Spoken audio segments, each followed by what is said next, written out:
Welcome back, everyone, to my fifth day of streaming. It might even be my fourth. I may have lost count by now, which is dumb. But today I want to talk about feeling anxious. Lately, I've been feeling anxious. And, in this channel, I want to just share everything that happens in my life. Well, not everything, but I want to be as open as possible because I've heard time and time again the most cliche thing is that when you express yourself, when you're 100% who you are, and you put no filters between you and the person watching you, that's when people like you. That's when you start growing. That's when your channel becomes successful. So I want to talk about anxiety, anxiety, anxiety. Can't even pronounce it. I want to talk about words that people cannot pronounce when they go on camera. It always happens, right? Whenever you got to record, or even if it's a video recording, or you have to present, there's always words that you can't say. It's just like, I don't know, you're kind of anxious a little bit. Even if you're not feeling anxious, there's still a little bit that's like holding you back, and you act a little bit different from when you're not presenting, when you're not on video, when you're not on camera, when you're not on audio, when you're not in an important phone call or an interview.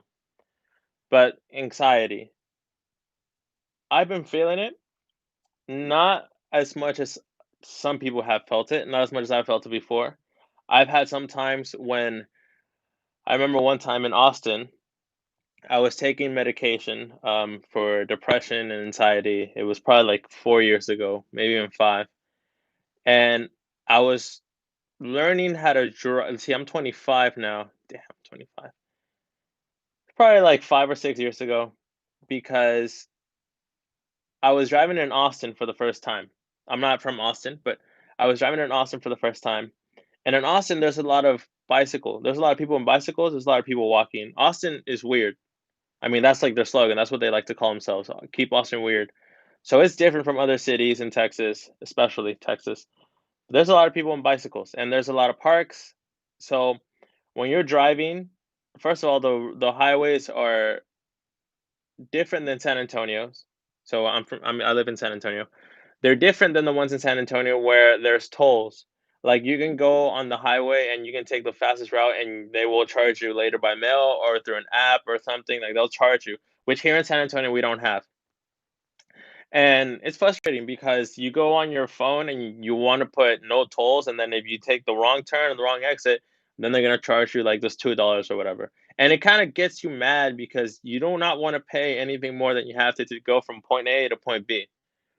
So that was one challenge. The other thing was once we got off the highway, my dad, my sister, and I, we were driving across, and there was a park. So we get off the highway, and then we started driving, and there's like a park. So there's people crossing, and the road's going through. And I got very anxious because I didn't know what to do with the people on their bikes that were next to me. I didn't want to hit them. I wasn't as comfortable. Also, when my dad watches me drive, like when he sits next to me, even though he's not doing anything, in particular, I still get that a little bit nervous, a little bit anxious. I I really need to fix that, but I feel like a lot of people get have that. And I was taking a medication. I don't know exactly which one it was. It was an SSR, or what is it called? SRI, SSRI. Forgot how to pronounce it, but it's the serotonin inhibitor medications. Um, I don't know exactly the name. I don't think it was definitely not Prozac. Something similar to that. But that medication made me more stressed than what I actually was. I don't do well with anxiety medication. I've tried probably like two or three, and I feel way better when I'm not on any medication. Depression, all those things that I would talk about later on. But I was feeling stressful that day. I had an anxiety attack to the point where I had to park, and like I was like hyperventilating, like, and I've never gotten to that point before. The weird thing is that when that happens to me, at least to me, I am aware that I might be exaggerating the situation. However, the emotions that I'm feeling are motivating me to experience the anxiety. And I had to calm myself down. And once I was calm, I didn't want to drive anymore, and my dad drove. And throughout the whole day, I was thinking about that that I had gone to that episode and how it was the first episode. Later, I stopped taking the medication because it would just make me anxious. I've taken other medication that like I can't sit still. Like I feel like my skin is like I feel like vibrating. Like I remember I was in college 2 years ago, and it was a summer semester, and I was taking the class motivation. It was a psychology class for motivation, which is so unfortunate because motivation is something that I really like. I'm interested in, especially if it's going to be psychology based. And I was taking this medication that was making me super anxious. Like it was a physical anxious, not necessarily a mental anxiety. Like I would sit down and needed to have pressure. Like I needed to have like a pencil or something like just penetrating my legs because if not, I like my legs would just be moving. Like I would feel like I would have to like jiggle, bro. Like it was crazy. And a thing that was another unfortunate thing is that medication made me not remember a thing in class because I was too busy fighting my body. And I should have stopped taking the medication. But for some reason, I felt that it was going to help. The sad thing is that there was a girl in that class that I liked, and I know she liked me because well, this girl was attractive, and she got really into working. She was like really into working out, and I thought she was cool. And when I met her for the first time the semester before, I was like, "Oh, this girl's cute. Like, I'm not even gonna like, I'm not gonna talk to her. Like, I'm gonna be focusing in the study group because we're having a class, and in that class we had a final. I don't remember what class it was anymore. But we had a final, and a bunch of us who we weren't really friends, but we were just people who you know how like in college when you have a final and you go to like the study group with like the teacher assistant, and then those people just kind of become like acquaintances, and some of them even become friends, but like then they make like someone checks out a study room and they all go study for that overnight test, like that study overnight for the test in the morning or in the afternoon. It was one of those situations. That girl was in that class. It was a big class, so I didn't know every single person in the class, like 300 people.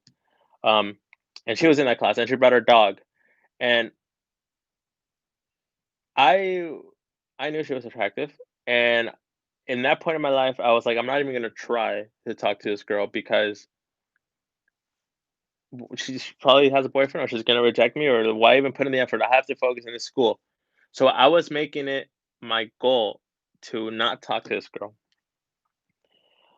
What ended up happening is that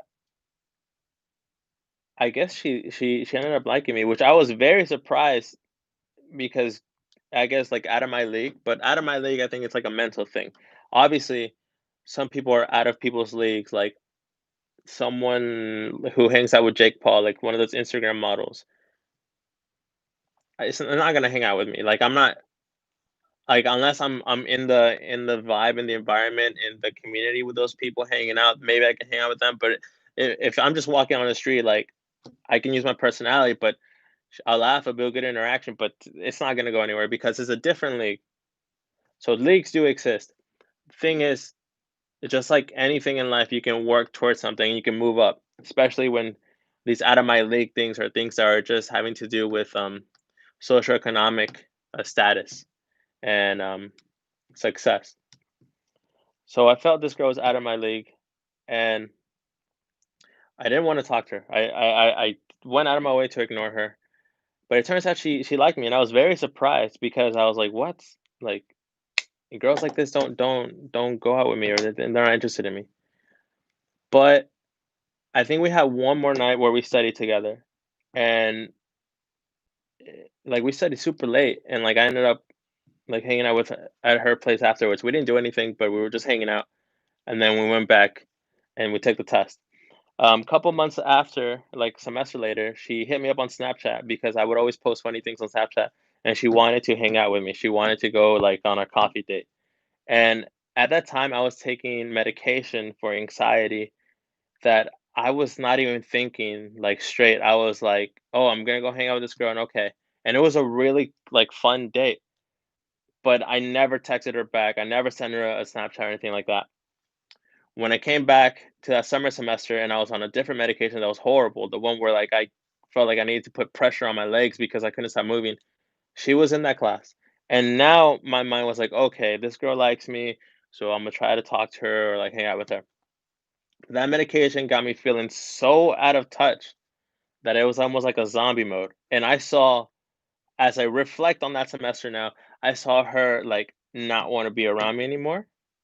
And I remember the climax of that situation was that one day in class, in that motivation class, we were talking about relationships, and someone had to do a presentation on sexuality or something. I think sex drive or something, and she made a comment to the class like, "Oh, I'm so glad I have a boyfriend now." And in that moment, I knew that like it was over. Like I had like striked out, but I wasn't even there because of that medication that I was taking. And if I remember what it was, I'll write down in the description eventually. The anxiety that I have now, 2, 3 years later, is nowhere at that level. That was a dangerous anxiety. That was a panic attack anxiety. The anxiety I have now is normal, but it needs to be fixed. What happens is I am a creative person, and I need to create, and I want to be successful in something that I create. The way I measure success is I want whatever I create, whether it's a music, whether it's making a beat, whether it's making YouTube videos, whether it's making a TikTok, whether it's working out.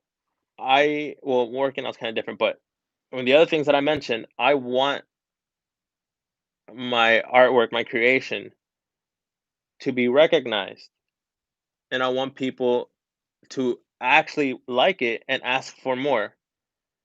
And like I'm talking like I would like a bunch of people to like it, like thousands, hundreds of thousands, maybe even millions of people to like the stuff that I do, whether it be music, whether it be videos, whether it be TikToks, podcasts, whatever. I want people to pay attention to what I do. It sounds egotistical, but it's it is in a way because I'm not gonna say it's not, but it's more than being egotistical. It's I want to know that the things in my mind that I have, my creativity, can be tangible and people can appreciate it the way that I appreciate it. If I have a vision in my mind of a song, of a rap lyric, of just regular lyrics, of a funny idea, of a podcast segment, I would like for people to understand it and laugh, enjoy it, or want to hear it again. I would want people to be like, man, that was really creative. Let me hear that again. I genuinely want to hear that and know more from that person. That's what I want people to feel when they hear my things that I create or listen to my things or watch my things. And then of course I also have ambitious goals where like I want to be like number one. I want to be the best. I want to have advanced so much. Like I want to accelerate my process and get there to the point where people tell me it's impossible. You'll never be able to get there. What ends up happening is something that I talked about yesterday, which is like now I'm gonna call them loops. Loops of posting something on the internet and watching, making sure it blows up, looking at it, looking at it, looking at it. And through doing that, I lose track of time and I waste my time instead of thinking of more creative things. And the thing that have done before is meditation. Oh, thank you, M Orales. Nice video. Keep it up. Thank you. Thank you. Um, the thing that I do is meditation. I don't like that the apps for meditation, like the Calm app or the mindfulness app. What is that one Headspace? I don't like that you have to pay for those. If they're for mental health, you shouldn't have to pay for an app to guide you through meditation. Now, if you know any apps that are free that are good at meditation, please let me know. The thing is, it gets to the point in my daily process where I'm always on the computer, I'm always on my phone because of my job, but also because I do spend time on my phone more than I should, and I need like to snap out of it, and I need to like immediately like breathe and keep calm. But I need something to guide me because if not, I just start thinking about things. And thinking about things is good also because it helps the mind relax. But it's not meditation. It's not a skill set that you're developing. And that's one of the things why I got an Alexa, like the Alexa speaker, because if I'm saying Alexa, I could just be like, Alexa, give me a 10-minute timer. Alexa, help me meditate. And I don't have to like actually go on my phone and type something up and search it because then I might like get more anxious because the screen. I can just close my eyes and let it happen, let it flow. But I feel like I need someone to guide me. However, the thing should be that I shouldn't even have to get to that point.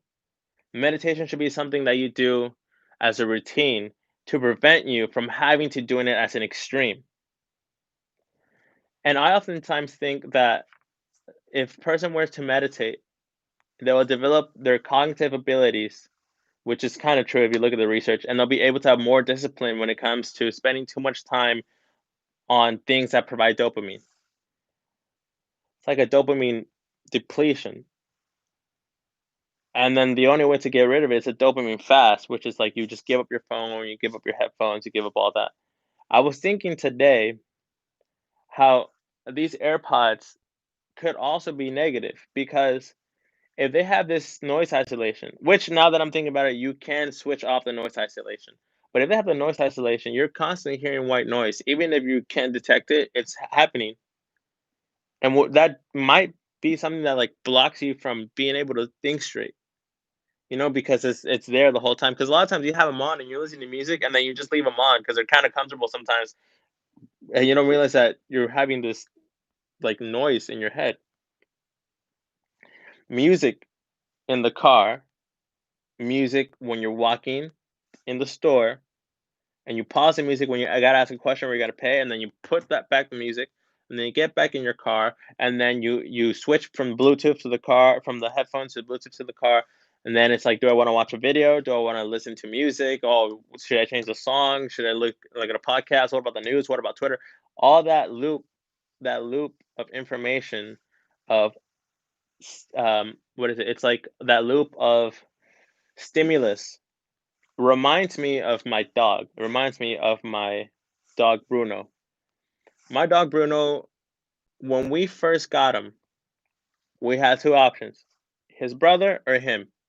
We knew the family who had the puppies because they're actually the son, like the dad who had the offspring, the dog that had the offspring, that was a son of our dog who had happened to die. So the people were our friends who had the dogs, and they let us take both of them home to see which one we wanted to get.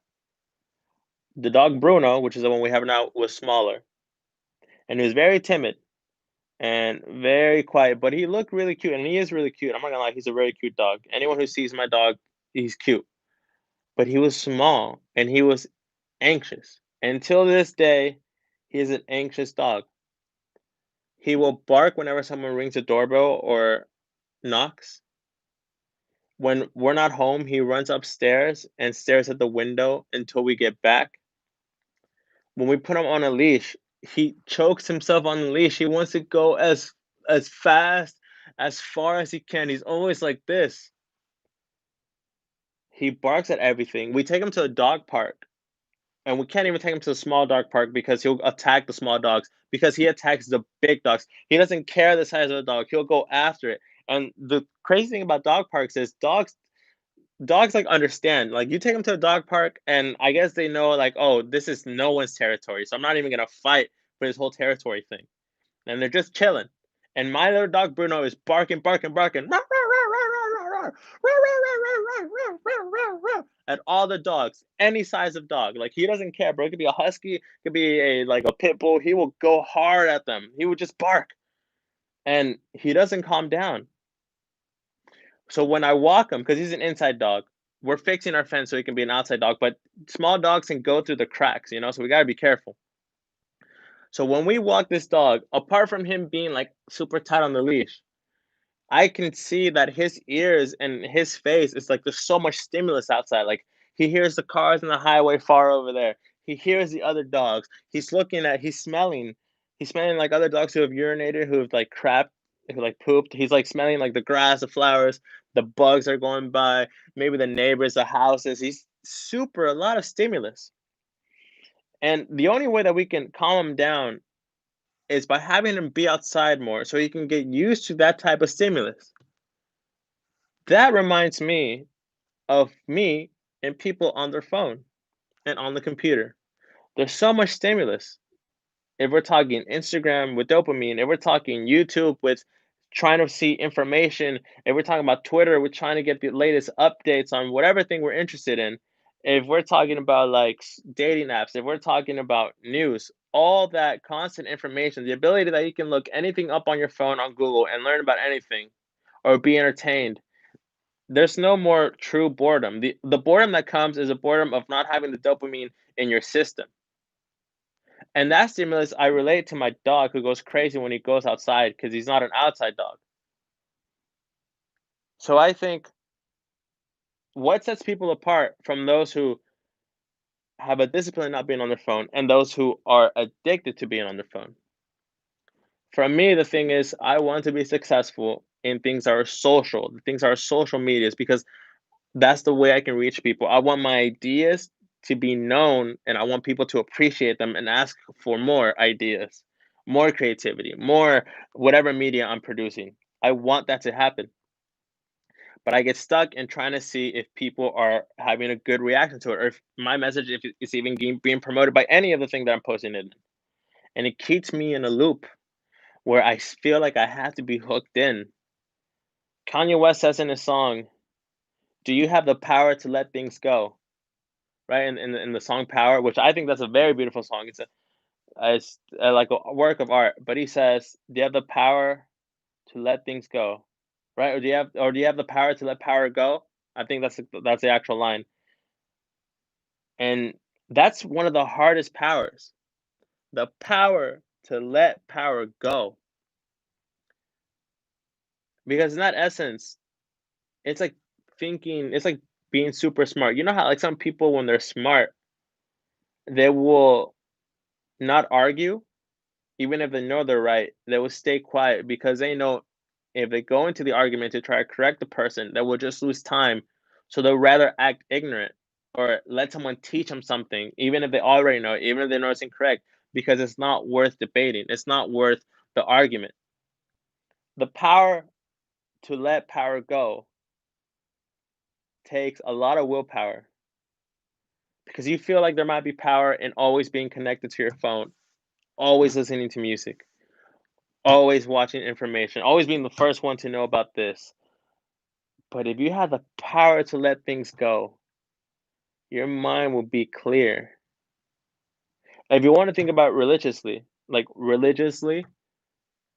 constantly having stimulus, music, videos, new ideas, information, constantly being hooked is sinful because you're not appreciating nature.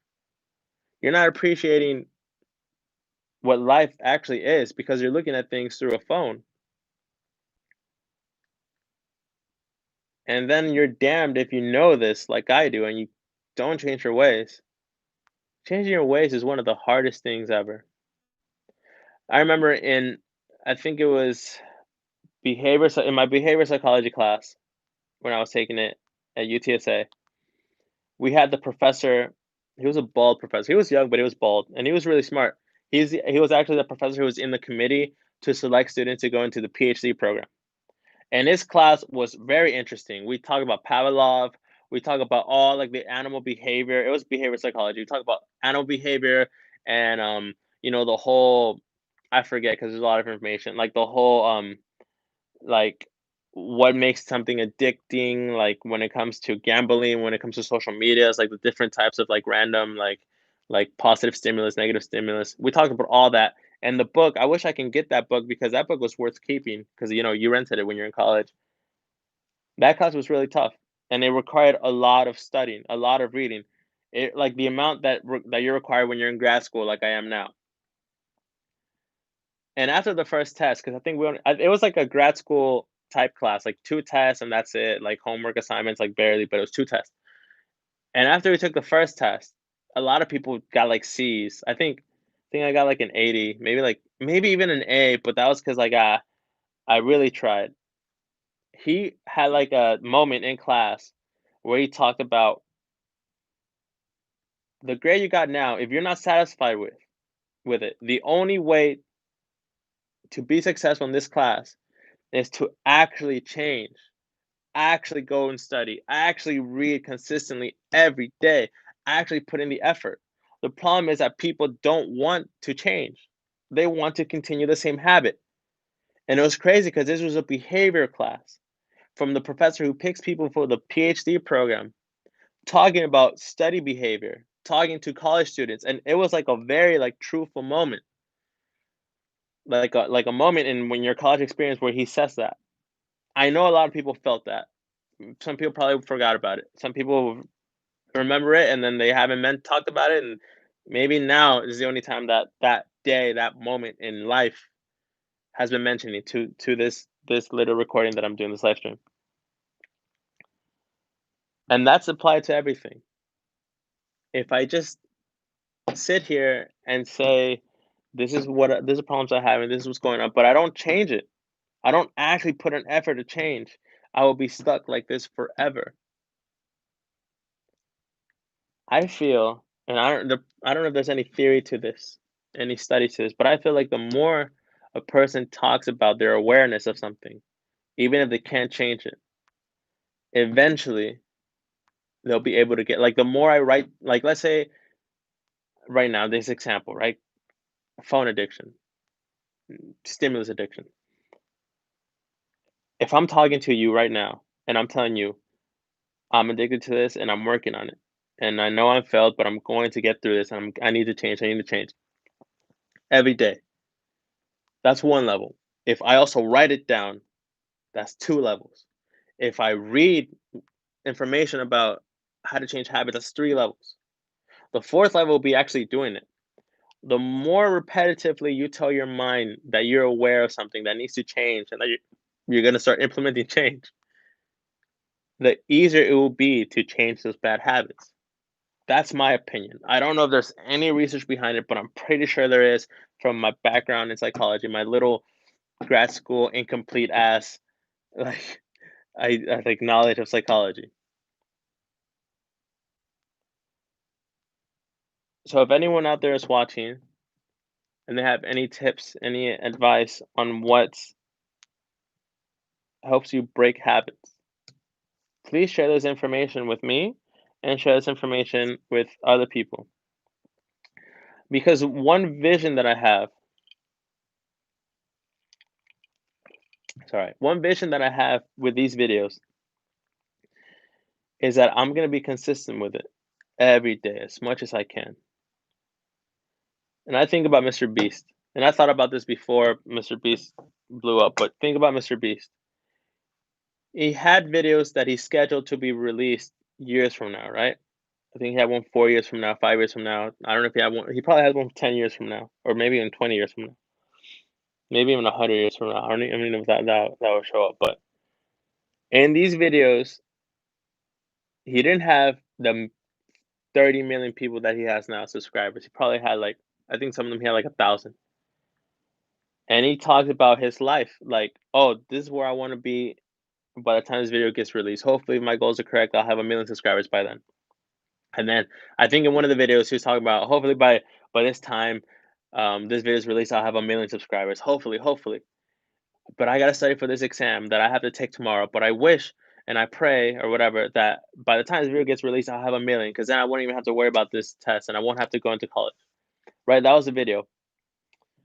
And that was recorded a long time ago. And now millions of people saw it because he has so many people who are subscribed to him.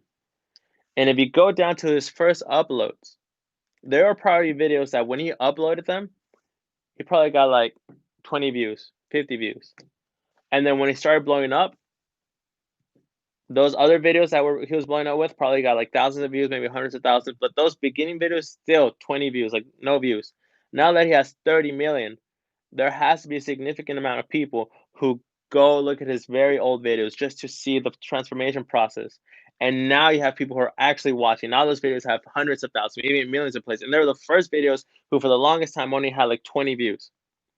That's what I think. That's what I wish will happen with these videos, these live streams that I'm doing, where I'm just speaking. So right now, there's 0 people watching. I have 2 likes and 0 people. Okay, there's 1 person watching. But hopefully, in years from now, maybe months from now, hopefully even weeks, A lot of people will watch these videos, and my goal is to make them entertaining and informative. I don't just want to be talking crap and just doing the effort of, oh, I gotta live stream every day, so let me just talk and talk and talk. No, no, I want people to watch this out of context, like time a certain amount of time from now when my channel is successful, and I want it to be like, hey, I like what he's saying. Like he's not just talking crap. He's always trying. Because if you don't try when you're practicing, because this is practice for me, if you don't try when you're practicing, you're not gonna be good in the game. You know what I'm saying? It's like soccer. Like if you're not gonna practice how you would be playing, like if it was game day, you're not gonna be there game day. So this is kind of like game day. I know I have the microphone and I have the Sony 6400 and the Rodecaster Pro and the A10 Mini Pro, like the video switcher and all that. And I know I was doing that for the first two days. And now I'm just doing it straight from the phone. I mean, like I've said before, this is the iPhone 12 Pro, so I feel like I'm comfortable with just using this because I mean I pay like $1,200 for this, so I know it should be something that will be, like will work in a live stream, like 21st century, like 2021, 2020, like technology. It should be enough for me to live stream, you know. But now just because I'm comfortable because I'm just using my phone, it doesn't mean what I speak on during these live streams is just gonna be crap. No, bro, come on. I have to actually speak about things that people care about and find interesting. The effort is still there. If I don't put in the effort in these videos, in this actually trying to think about what I want to talk about, I'm doing this in vain. I'm wasting my own time because literally no one else is watching. Like every so often, a person will watch and then they'll leave after like 30 seconds. I think right now my stat of average watch time is like 30 seconds, which to me is good because 30 seconds is enough for me to say something that's so good that if a person will subscribe. If you think about it, a TikTok, those are 15 seconds, unless you do the 1 minute TikToks, but usually they're 15 seconds. I have double that amount of time per person that clicks on my video. So in that time, I have to be able to say something that will catch people's attention. That will be like, this guy is worth following on YouTube. I don't think I've gotten any subscribers since I started these 5 days or 4 days that I started doing this. But the second I get one subscriber, when I look at my analytics, my YouTube studio, and I see that someone subscribed because of one of my live streams, I'll be proud because I know that I'm doing the right thing. One person, one person. Once I get a one, and then once I get a one, five, and once I get five, 10, and then after 10, 20. Because I know I'm doing the best that I can and I'm putting the effort. That's how I'll measure the success of this. If one person subscribes for one of them, I'll be super happy. And then the next goal will be five, and then 10, and then it'll just be step by step. Eventually, maybe, I mean, think about it. Eric, right? Eric, the YouTuber who got 1 million subscribers, his goal was to get 1 million by the end of the year. I made a video on him. I sent the video to him on DM. That hey man, I made a video for you, Eric. I think you're gonna blow up. It's on my channel. I even took it off for a while because I was pissed that he didn't read my DM. He didn't even watch the video. This is like when he first had like the Logan Paul couch series, like the first episode. I made a video all about him and he just ignored. He didn't have that many followers on Instagram. He had like maybe like 10 to 30,000 or something like that, but he still ignored it. He didn't look at it. So I deleted it, and then I didn't delete it. I like private it, but then like I was like, you know what? I'm just gonna make it public, and now it has a little bit more views, like 500 views or something. I put a lot of effort in that video. I learned how to edit a lot through that video. That's a rant. Anyway, when he was doing he was in the island right now, right? And he was in the island, and he wasn't gonna leave the island until he got 1 million subscribers because his goal was by the end of the year. However, he was on an island with Wi-Fi, and I'm pretty sure he was getting food. Like maybe if he had like rations, if he bought food and took it to the island, even if it was just like not refrigerated food or whatever, it's still food. It's not like he actually hunted down like fish, like hunted down fish or like birds or something. No, no, no. Like he had internet, like he was live streaming. But when he was live streaming, he was getting towards the end of almost reaching the 1 million subscribers. He was getting like 100 subscribers. I don't know if it was like 100 subscribers an hour or a minute or a day, but it was like ridiculous. Like these channels, when they get hundreds of thousands of subscribers, they start gaining like 100 subscribers a day, 1,000 subscribers a day. And I'm like, how does that happen? Like, how does someone go from struggling to get one subscriber through live stream to eventually getting hundreds or thousands of subscribers per day, per episode? Like to me, that's fascinating how, like when Logan Paul, when he got his 10 million subscribers like 4 or 5 years back, which is crazy that it's been that long. He had this big TV and it was in the Hollywood apartment that he had, and he had the subscriber count, and it was constantly moving up, like every 2 seconds, like up a new subscriber, new subscriber, new subscriber. And I'm like, how does that happen? How does it happen that someone gets to that point where they struggle so much just to get one subscriber in the beginning? It's the momentum. That's what momentum is. And that's why when I do these videos every day, I am aware of that. And I need to do the best that I can because of it. So, with that said, today, I want to end Eric's rants today. This is the last day. Well, it will be the last day tomorrow of the year of 2020. I know people are so happy that 2020 is over. People were celebrating so much when 2019 ended because it came 2020 because it was such a significant number numerically. Like the year 2020 was like future, straight up future. This year, I'm not even gonna mention what happened this year because I don't want to get demonetized or even like censored or anything. So everything that happened this year. People are celebrating that this year is gonna be over. And they're having like next year's gonna be better. Next year is definitely gonna be better. I don't know anymore, man. There's some things that I've seen, that I've read or watched, that I'm like certain that it's not gonna be better unless God changes things through things that need to happen. And I'm not gonna get into that because I don't want to get censored at all on YouTube. But this year is about to end, and the only thing that's guaranteed is your commitment to whatever project you have, to whatever thing you want. That's the only thing that can be guaranteed. How much effort you're going to put is the only thing that you can control. Your responsibility, your projects, your effort, your ambitions, your meditation, your relaxation, your ending bad habits, going to the gym, studying, reading. That's the only thing you can control. You cannot control the government. You cannot, I mean, you could, but it's going to be super hard. You have to get millions of people to help you to put someone in Congress or in presidency. You can't really control climate unless everyone participates. So there's a lot of things that are out of our someone sent me a message on Facebook. There's a lot of things that are out of our extraneous reach. The only thing that we can do is work on ourselves. This reminds me of another thing. The last day of the year, last year, I was watching. Damn, who's that YouTuber? He's that NoFap guy, the guy who has like who's NoFap for like ever. I am not I am the guy who does the virtual reality, and he's a NoFapper, and he has like the crazy curly hair. I am Lucid. Last year, I was at the bank getting money to pay the car. My dad's to pay the car because I have to pay my dad for my car because it's under his name. I was taking money out of the bank and I was watching on my phone I Am Lucid, and he was having a live stream where people were sending him things to look up on the dark web or things to look up. Like I think he was reacting to videos or articles about dark web and mysterious things. And people were sending him money, like because it was live stream, boom, people were sending him money. And to me, I was like, whoa, he's doing that. This is the end of the year. And he was talking about how, like, if it weren't for NoFap, he wouldn't be here. And now he's here. And that's going to be a year ago tomorrow. And here I am live streaming to 0 people.